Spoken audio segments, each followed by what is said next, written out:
Hello, gracefully chosen community, and welcome to Fostered My Stories, the achievement-focused podcast for foster care, adoption, orphan, inclusive of underserved communities. I'm your host, Shalina Michelle Tate, and on today's cast episode, I would like for you to get to know the featured guest, Nadine Johnson. Hello, Miss Johnson. How are you doing this evening? I am good, Shalina. Thank you for having me. No problem. I'm super excited to have Miss Johnson because she is multi-talented. And before I get into the dynamics of who she is and what she does, Miss Johnson, can you tell the listeners briefly about your upbringing? You are the youngest of 6. And could you tell the listeners where you're from? Yes, I was born in Jamaica, and my family moved to the United States when I was 8 years old. I've been living here for over 30 years, I grew up in Harrisburg, Pennsylvania, in city. Looking at it now, it was like, oh my God, we were living like in the ghetto. Yes. But yes. At the time, you didn't know any different, so it was home. Yes. The city of Harrisburg was just home. I stayed there until college, and I went to Shippensburg University, which was about 45 minutes away. And after that, I worked in Harrisburg for about another year, and then I was like, nope, can't stay here.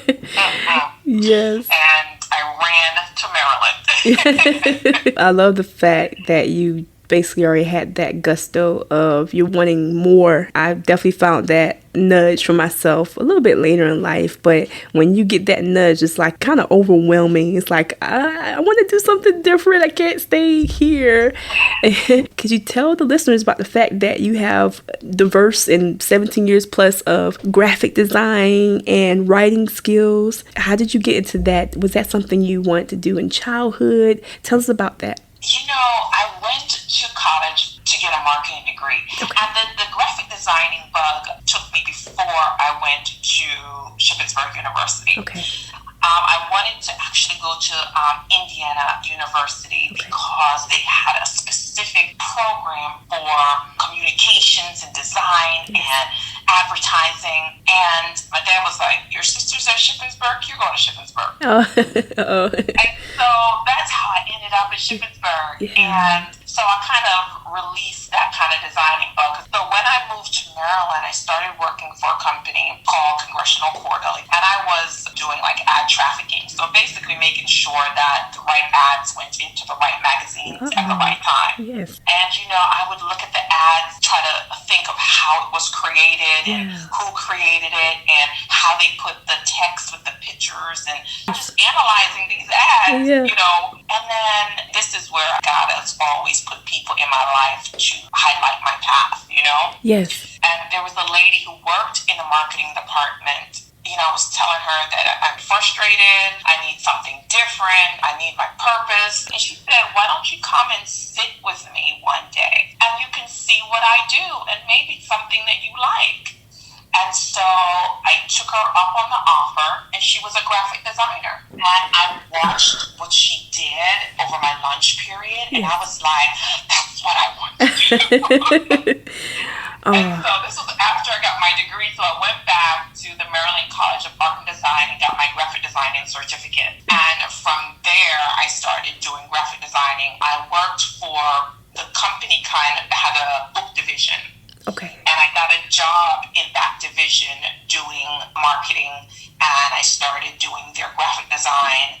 And then the company kind of got rid of their marketing department. Okay. So Stacy, at that point, the whole department was gone. Oh, wow. Okay. Yes. For the next 10 or 11 years, that same catalog that Stacy was working on, yes, I started doing that catalog. Wow. Wow. Nothing's by chance or mistake. That's very exciting to hear how you just God basically touched the heart of someone to just say, hey, look, come sit in on what I'm doing. Sparked even more the stirring that was already, then take that. And really, you're already an artist because you was able to already look at what they were already doing, but then you saw how to improve it, just more diverse, more creative. And then the opportunity opened up for you to then have your own. Could you tell listeners about your son and how that sparked your company because of what he experienced? Yeah, well, it's like my son, he sparked my entire life because while I was pregnant with him, I was like, I would go to daycares to sign him up for daycare. Yes. And I was like, no. I was like, I cannot leave my child at a daycare. Yes. I was like, and that's when I started working freelance full time. Okay. So he sparked that journey for me to create my graphic designing company. Aww. And then when he was around 3 or 4, I'm one of those parents who go to the library and get like 20 books at a time. Yes. And every night I would read a book or two with my son every single night. Oh, yes. And so we got to the point where we exhausted very quickly books in the library that featured African American boys, and positive books that, just kind of instill positivity in children. Yes. And because of that, I said, you know what? I need to write my own books. Yes. Yes.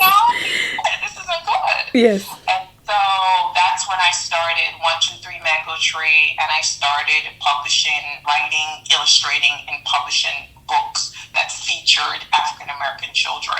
That's amazing to hear you say how basically your son, he stirred that desire to be able to create a change. There was a change that you saw that needed to take place. And you remind me a lot of another guest that I had. Her name is Jessica Green. And her little boy approached her at 3, 4 ages, your son, and basically didn't see enough little boys and kids that look like him on TV. And so her with her husband decided to take that leap, invest in him, and now he has products and services and educational products. So I commend you as a parent because you're sounding just like Miss Green, y'all. It's all I need. And you're so right. There's stuff out there, but a lot of it is unfortunately very stereotypical, leaving in a positive light. Times it's just, God just uses people like yourself, Miss Green, and just stirs y'all up to be the change you want to see. Yes. Yes. Could you tell listeners more about your publishing company? Because you're on your 9th book. Yes. So I published mostly picture books to start for children at the kindergarten up to like the 1st or 2nd grade level. I just published whatever like God told me to publish. You know what I mean? I literally wake up with ideas and I'm like, oh, that's the one, And so the first series I published was the Last Night I Dreamt series. And that series is about basically a young boy or girl wake up and they talk about the dream they have of becoming a doctor or a teacher or a musician. And it's basically just to inspire parents to start putting dreams into their children, just to give them an idea of what's out there in the world. Yes. You can be anything. It's not to drive them to be a doctor, a teacher, or a musician, but it's to just start that spark of thinking what they can be. Yes, that's so true. I currently also work with some 5 to 7-year-olds, and they are exploring theater camp, sparking them to just learn different things, be creative. And that's so right. You have to, and we have to as educators, or if you're a parent like yourself, or just communities, we have to kind of pour back into the youth because, because every day, all day, you'll hear the negative and the disheartening information, but a lot of times we need something positive to come along to say, hey, you can do it, you can make it, to hear you say and confirm that, you know what, let us be the change we want to see. Let us create our own stories. Let us create our own characters. Hey, it's okay if you don't see yourself on the book. Let's make that a memory together. Your illustration for the cover of Guess What? I Was Adopted. Please tell listeners about that because that's near to my heart. Dr. Drew Murray, she came to me with the idea to do this book, and it's something that was dear to her heart because she was also adopted. He's a psychotherapist as well. And she said, I need to create a book that parents can read to their children. And also it can teach parents at the same time how to break the news to a child that they are adopted. Then she's like, I want you to do the illustration and I want you to publish it for me. Wow. At first I was like, I don't know. But he was a very willing client. She knew what she wanted. I loved the story that she had and thought it was definitely beneficial for the community at large. Yes. And so we worked together on it, and it turned out to be a very beautiful book. Yes. And also one that I think is very important to be out there. Yes. It actually won a NAME award. That's the National Association of Multicultural Education. That is awesome, and that for you was already preordained, because both dealing in what I call the complete underserved sector, like Foster My Stories deals with those different communities. I myself grew up in the foster care system, and like you said, for your son, you didn't see enough positive stuff out there. And so just to hear that you was involved with the illustration and the publishing of her book, that's all coming together to complete an underserved need, whether foster care, adoption, being orphaned, it all collaborates to the one unified underserved. And especially with the different topics, your son doesn't see enough of himself in a positive light out there. Hey, how can we encourage more parents to read to their children? I know it's also a passion of yours, education and teaching children how to read and to really see themselves and be inspired. What was the stirring of the passion for you to transition into teaching? Because I know that was like, you saw some stuff probably, and me being in education as well. We see stuff on a regular basis, and I'm not a teacher, but I've filled in as a substitute before. And then of course I work with little ones as well. What was the transition for you? What did you want to change? I know you probably saw a lot. Transition started when I woke up one day and I was like, being a graphic designer for all these companies, is not what I'm supposed to be doing for the rest of my life. Yes. It was no longer fulfilling. It was no longer exciting. It was no longer fun. I got nothing out of it. And I went through a very tough period, just like, God, give me something else, please. Yes. And I went to bed and I was like, okay, you need to tell me what to do. And I literally woke up and I heard his voice saying, you gotta quit your job, meaning you gotta fire yourself. Yes, you gotta close your business. Yes. And I was like, close my business, dating me all these years, And then I literally wrote my clients and said, at the end of the year, I'm going to close down Nadine Design. Yes. And it was about, I think, like 2 months in the year. And so I closed down Nadine Designs, and then I just went on doing presentations in schools and things like that. I worked with a company that brought me into the schools to do week-long writing sessions with children. And I would go to these schools and I'm like, okay, I would push them or teach them in a certain way. Yes. And then the teachers are like, we just don't have time to teach them. Like, I'm like, what are you talking? I'm very direct and I'm very like, okay, you got that wrong, let me fix it. This is how you do this. Yes. If you got a word wrong, I'm teaching you how to correct it. When you have a final book, you can't have errors. So we started with them, creating sentences, creating a story, and then they put it in a final book. Yes. But in a final book, you can't have errors. Write, edit, illustrate, everything, their work. And their finished products were amazing. Oh, yes. And I'm like, what I had to go through to get them there? I know what you're talking about. I do. I've substituted in classes. Well, I was on call substitute years ago for K-5 schools. I was on call, and a lot of the same stuff started happening. I would either have the kids, we wish you was our teacher, or go through the same routine of being talked at, yelled at, or lumped together in classes where they really didn't need to be in. They just needed the right encouragement. And I guess we could say that those teachers didn't so-called have time is because it was your ministry to be the one to do so. I'm learning that now. And the reason why I'm saying that is because we're the light for a lot of these kids that don't really have positive role models, don't really have encouragement or mentors. And of course, I know you probably know this from your end, people will be there to critique your every move, but I think it's the heart, and God helps us with the heart to have the heart to be the change we want to see. And it's definitely a heart job. Yes. And I saw an ad for Teach for America, and I just applied for that. Yes. And I became a teacher. Last year was my first year teaching, a full year. Yes. Oh, and yes, and congratulations to you, because you was voted Rookie Teacher of the Year.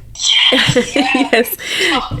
when you're like, did I make the right choice? Oh, man. And then you have all these affirming things that happen Yes. that affirm that, yes, this is where you're supposed to be. Yes. But I do understand why some teachers are frustrated, why they don't have time, why they can't put in the effort that they need to put in this past year. I do understand it. But at the same time, you have to give the kids 100% because they're relying on you to give them what they need. That is so true. And, I would hear educators kind of count the kids out because they're a certain age group or not really wanting to give the age group a chance. From my experience, you have to sometimes get on their level, not in an immature way, but meeting them right where they are.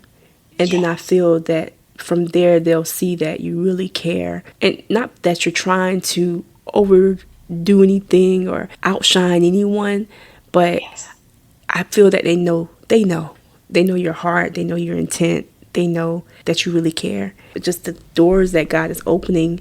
But it started because, it continued, it continued because of your obedience. You had to take a leap of faith. And when he said, quit your job, and you did it, and so he could trust you now with the multitude. Listeners, what I'm expressing with Miss Johnson is she had to basically take a spiritual leap of faith, trusting in God. And when he moved upon her heart to trust him more in the unknown, the unseen, that's what we're talking about, that she took that leap. And then because he was already preparing her and positioning her to where she could make the most impact. And a lot of times that's what happens with us in life. We don't really understand why we have to work a certain job or live in a certain area. Like you said earlier, the place, was ghetto, but it was home. And, sometimes we have to go through those testimonies so then we could go and help the next person who's still struggling or coming up behind us. You're giving me goosebumps because you're summing up my life in a way to sum it up. To God be the glory. I'm just excited to hear you as a mom, an educator, a leader, really a woman of God, just have a heart. Then through illustrations, through writing, through imagination, and meeting them right where they are. They know it's tough love. Even though you say, no, you can't do it that way. They know that, like, when Miss Johnson say, let's try it this way, I imagine they probably perk up and try harder, and then they get it. Yes. I'm a tough teacher. I'm telling you that right now. I understand that a lot of these kids are dealing with a lot. Yes. So I address them from that point of view. Yeah. And trying to understand what their individual challenges so that I can really get the best out of them. Yes. Feel deep down they know that. They know the difference. Let's say it that way. They definitely know the difference in someone just, okay, this is just a job, or okay, this is just retirement, to somebody that's like, you know what, this teacher really wants me to make it. Super excited to want to ask you about your new book for your website, I Write Rhymes. Could you tell listeners about that? Because that goes into like poetics and writing and imagination. It's a combination. Okay, so I write rhymes. I was done with writing. I said, you know what? Yeah. I'm not publishing any more books. Yes. I'm done. It's too hard to get it to sell and Yeah. There's a lot to selling a book. Yes. And so I met a lady a while ago at a book show, and she told me the story of how when she was in third grade, a teacher said something so negative to one of her classmates. She thought that it spoke over his life in a way that he was still in jail today. Oh, man. Yeah. And that story, it just plagued my mind. It just stayed with me. Yeah. And then I was like, you know what? I need to redeem that child somehow. Wow. And then I thought, you know what? I'm just going to write a book about it. Wow. And then I wrote the book, and I said, you know what? I'm still not going to publish it. I'm just going to go get a publisher. Yeah. I'm going to get an agent. I'm going to, Oh, man, so yes. I sent it out, my queries out to these different agents.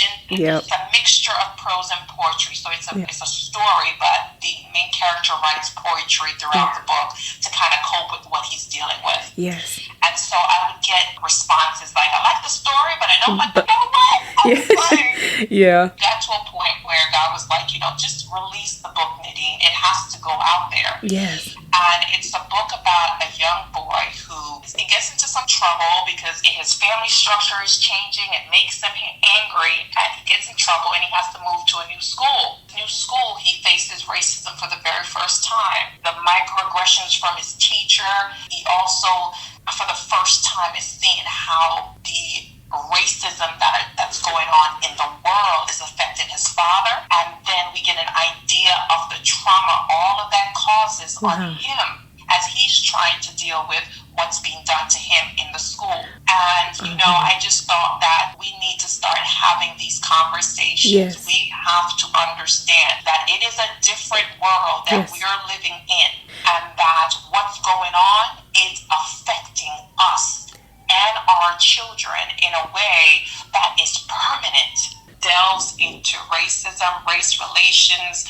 There are many different characters in the book that children of all races can really benefit from reading. It's not a book just for Black boys, you know what I mean? Yes. It is empowering for all kids to really see, where do they fit in this continuum? Yes. Where are they? What is their place in race relations? They can look at the different characters and see who they identify with. Yes. And more importantly, who do they want to identify with? Yes. It sounds like a book and really a message for the nations. And I love how basically God pricked you to be the voice for that young man who couldn't be the voice for himself. And listeners, what Ms. Johnson is talking about is a very real thing, and that can really have a lasting impact to the point where your life can be altered. But God can break any word curse, and he can break any generational curse. And I guess that's another podcast. But I'm loving the fact that his story is being told. And we have to really give our kids avenues to talk about what's going on. They go through a lot that they don't speak about. Yes. And it's funny because my son read the book, and he's like, there's a teacher in there that, is really negative to the character of Moses. My son was like, yeah, she reminds me of one of my teachers. Oh, no. See? But here's the thing. He had never said anything about that to me before. Wow. But reading the book, I guess it gave him the courage to speak the up. language for it and the courage to say, wait a minute, this wasn't right. It's not right. Wow. You know what? And you said earlier, that's what they need. A lot more youth, and really anyone. But it doesn't matter your gender, ethnicity, where you come from. Particularly, I'm seeing a lot of trailers for movies coming out dealing with depression and suicide. And unfortunately, it's on the rise and untalked about. But it's a real thing. I agree with you saying having outlets is so vital. And maybe I love how you said the book wasn't just for African American young men, it was for anyone, any race, for people who's listening to your feature podcast and hearing testimonies say, hey, I want to work with Miss Johnson too. Have you had like a fluctuation or like an increase of people saying, hey, we need help too, writing our books? They can always contact me, and then if I get them on the schedule, then I'll know what my summer will look like. But they can always contact me if they have an idea or something that they want to work on. They could just contact me if they just want advice about where to go with their project that they're working on. So if they're working on a children's book and they just need advice, like where do I go from where I am right now? Oh, wow. No problem. That's amazing. And, before we go, Ms. Johnson, thank you so much again for just taking time out of your schedule and for being on Foster My Stories. Your testimony and your work is so valuable to so many communities.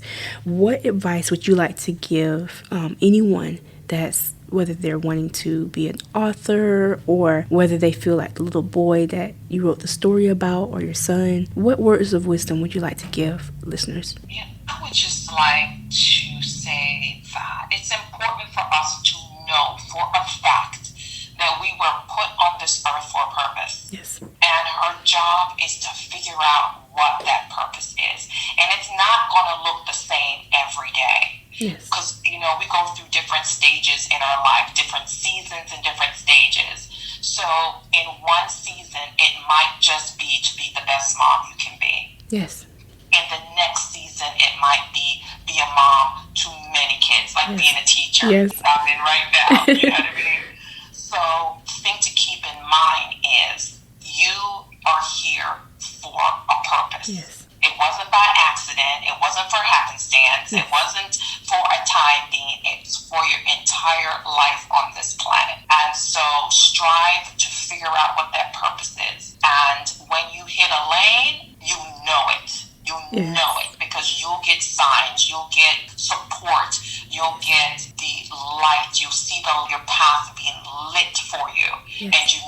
that's where you belong. Yes. You know, it's kind of like I said, I wasn't trying to publish this book, Yeah.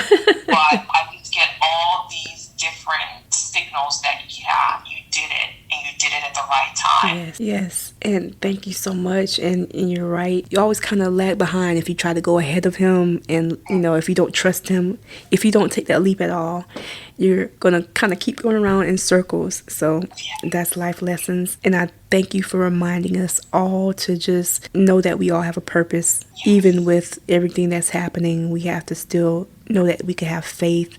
Know that every day we've been given breath is still a gift, and that we still have a purpose. Yes, listeners, I encourage you to please, please, please go reach out to Miss Johnson at her awesome website, 123mangotree.com, or that's a capital I, capital W, so it's iWriteRhymes.com. Super excited, especially for those of you who loves poetry and just flow. I encourage you to reach out to her there. You can also reach her on Twitter at njohnsonwrites. That's WRITES. And on Instagram at Nadine Johnson Books. And Miss Johnson, is there a good number that's, appropriate to call you at? Sure.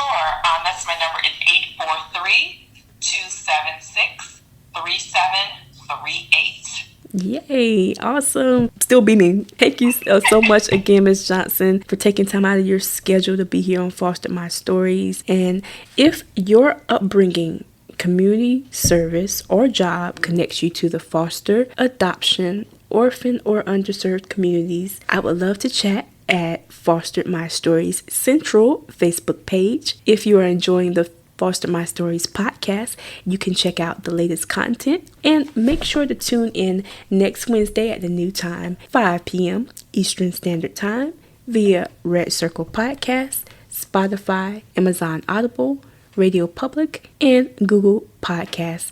And remember, as always, being fostered, adopted, orphaned, or underserved simply means you're gracefully chosen. Take care. Thank you, Miss Johnson. Thank you.